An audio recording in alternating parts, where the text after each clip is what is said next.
So, hello, welcome. Now, what I was going to say was that it's not often that we get to talk about sex out loud and boldly in public, so I thought in order to sort of just get us a little bit more well acquainted and comfortable with each other and a bit more lubed up for what I'm about to say, I'm going to invite you all to play a game. And the game is kind of follow the bouncing ball, except there is no ball, there's just words. And all you have to do is read out the words that appear on the screen nice and loud. Are you ready?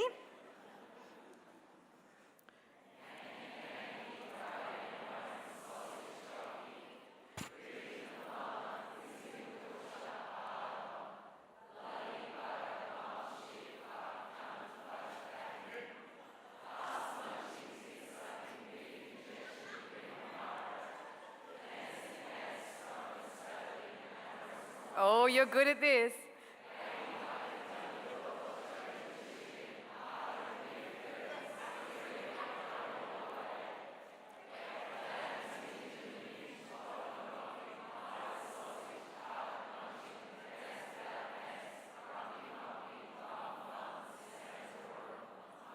Oh, hooray! Give yourselves a round of applause. Well done. Well done. Now, just take a moment to notice how it feels having been able to say those words out loud, because often these are sorts of words that we don't get to say out loud in public, unless, of course, you're me, and I say words like this all the time.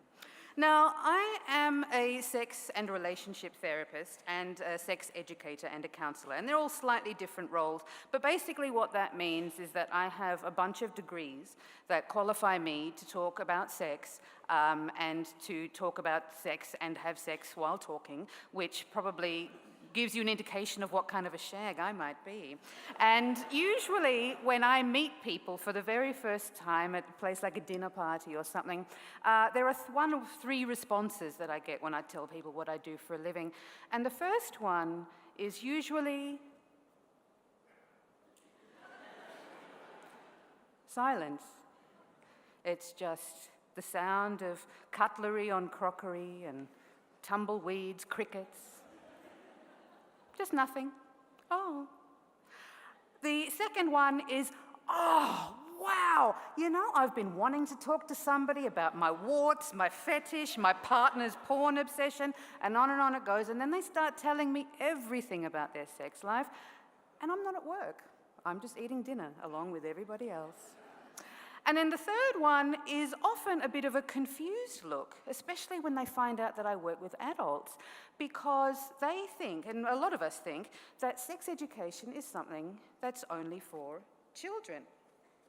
And it's almost as if the information that we are expected to get about sex is sort of magically downloaded into our heads when we become adults, and that we're just, at that moment of turning 18, we just know everything about sex. We're amazing lovers, we know how to communicate, and we just have no problems at all with sex.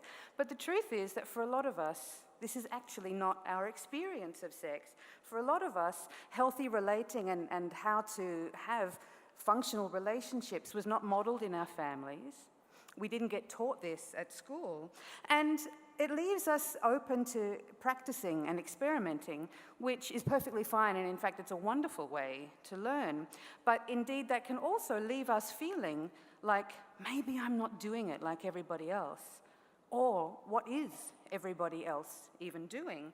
And am I missing something? Or is there more to sex than just this? So because many people think that sex education is just for teenagers, there's sometimes an accidental arrogance that comes with being an adult around sexuality, and that we think that sex education is complete after we have had the "where did I come from" talk, or that we've mastered the art of putting a condom onto a banana. We know everything at that point. And the truth is that if sex were that simple, none of us would have problems. And if sex were that simple, you wouldn't be listening to me right now. Now, the word sex incites fear and confusion into the hearts and minds of many of us, myself included from time to time. No other basic human function is as heavily sanctioned or controlled or distorted as sex, yet we all pretend that it's the most natural thing in the world. But I want to invite you to consider this. Turn to the person next to you, even if you don't know them, and consider these questions. When you think of sex, what do you think of?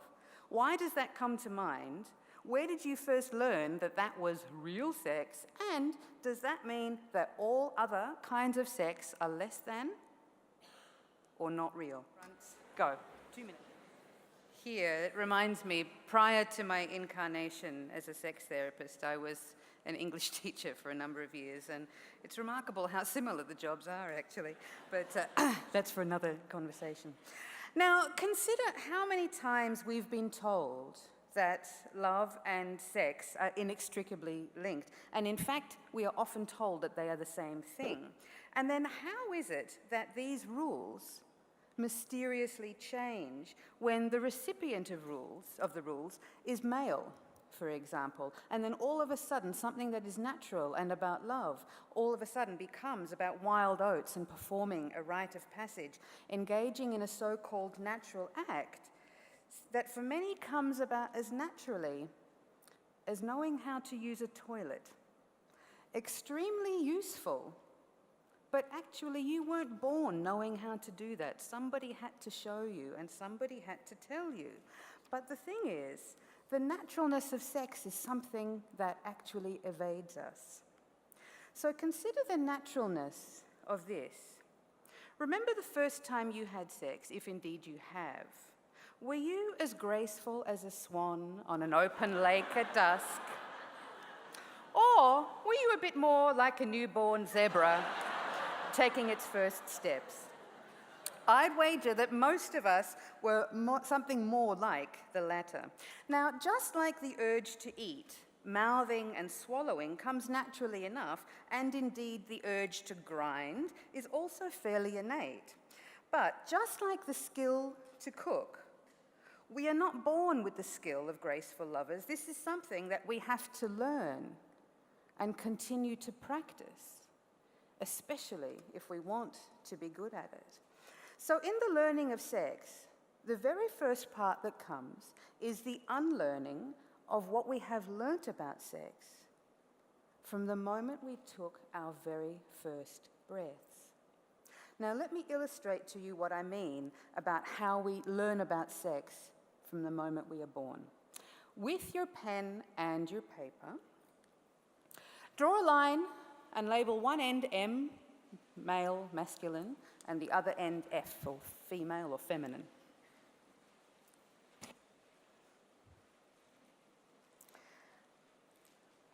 And once you've done that, place an X on the line at a place that you feel represents your relationship with gender. How do you feel? So remembering that this is a spectrum that we have here. We don't have only two options, but we have these. Now, draw another line underneath this, label one end straight and the other end gay. And place an X on where you think you fit on that line.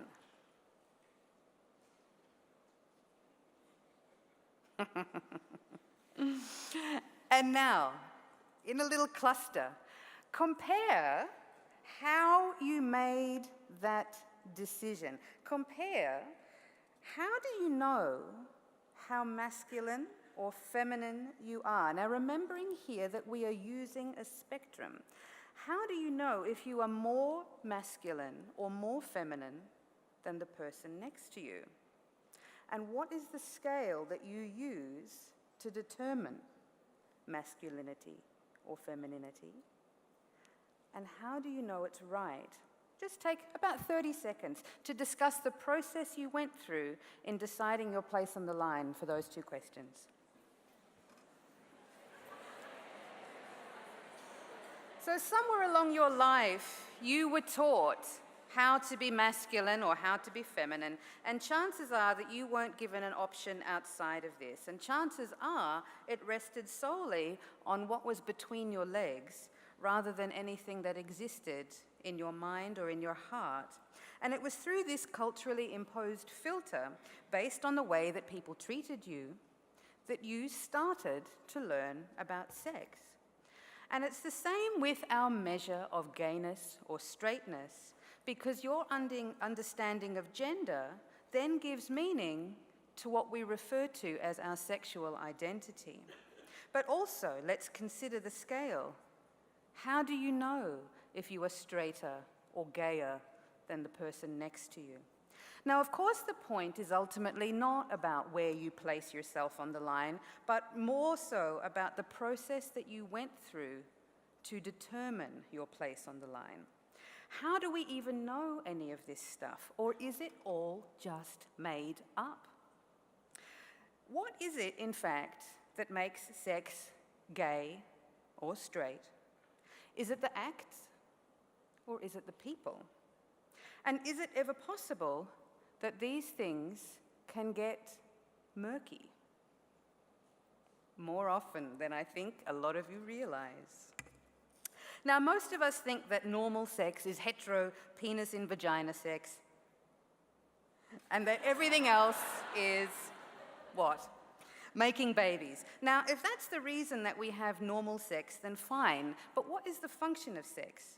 And think about the last time you had sex, if you have, and what did you do? And what was the reason for it? Was it for making babies? Now, if your answers to that series of questions leaves you feeling a little bit confused, then welcome to the world of sex. When we think only of sex in terms of binaries and opposites, or with any degree of rigidity, what happens is it creates a very restricted and very narrow understanding of pleasure and eroticism. Such narrow thinking can then lead to narrow experiences or narrow interpretations of what real sex even is. Now, worse still is that unlike football or painting or gardening or writing, John, I don't know if they do this at your school, where classes are not only abundant in many schools, but also obligatory, when it comes to sex, we have no idea what other people do, unless, of course, we've had sex with them. And we know what our friends' faces look like when they are happy or angry or grief-stricken. But do you know what your best friend's cum face looks like? And perhaps you don't want to. Now, if that idea makes you feel a little bit icky, that's okay. You're not alone. Culturally, we are told that real sex is about babies and genitals and love and commitment and monogamy, but for a lot of us, our first experiences of sex are solo. And for a lot of us, this solo sex is some of the most blissful and certainly the most consistent sex that we will have all of our lives. Yet, that kind of sex isn't considered real.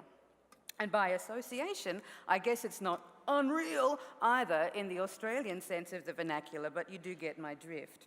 So maintaining narrow understandings of sex and pleasure and orgasm can often lead to any richer sensations becoming lost or suppressed or a source of shame, when our interpretation of what we are experiencing becomes flooded with cultural messages of what is right and wrong, things that are not necessarily facts.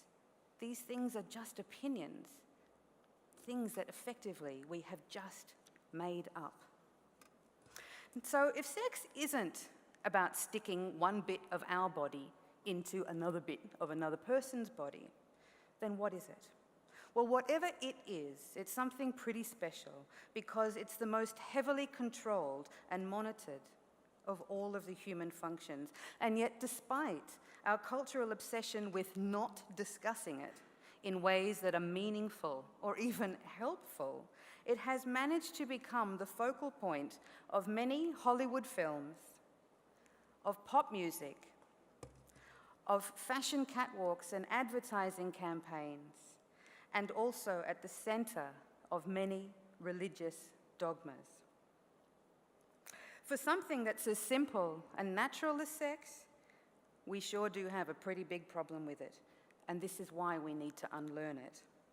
And before I leave you tonight thinking about your best friend's cum face, or feeling supremely dignified about your newfound and empowered status as Australia's greatest wanker, I urge you to consider how you might think about sex differently the next time you do it, and how, by remaining silent, we are all complicit in maintaining its shaming.